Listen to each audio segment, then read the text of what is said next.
বর্তমানে ফেসবুকে ঢুকাই যায় না, সোশ্যাল মিডিয়া যেখানে যাই শুধু চাঁদাবাজি আর চাঁদাবাজি। ভাই আমাদেরকে মাফ করে দে। আমরা প্রবাসীরা তোদেরকে মানে এত পরিমাণ সাপোর্ট দিয়েছিলাম, হয়তো দেশটা উন্নত হবে এই আশায়, কিন্তু তোরা দেশটারে আরো বরবাদ করে দিচ্ছ। এটা ভাই স্বৈরাচারও তো ভালো ছিল, তোরা তো স্বৈরাচারের চেয়ে খারাপ। হ্যাঁ, তোরা 4-5টা মানুষ দেশটারে পুরা মানে বরবাদ করে দিতেছস। কেন রে ভাই, তোরা কাজ করে খাইতে পারস না? যেখানে যাই 20 কোটি টাকা সাদাবাজি, 6 কোটি টাকা সাদাবাজি, 6,000 কোটি টাকা সাদাবাজি, তোদের বাপ উপদেষ্টার বাপ যারা, তারাও সাদাবাজিতে লিপ্ত।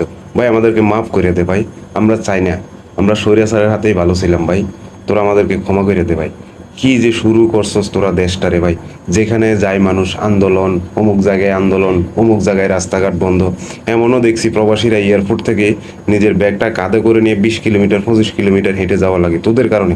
তোরা রাস্তাঘাট ব্লক করে রাখোস কেন রে ভাই? দেশটা কি শুধু তোদের?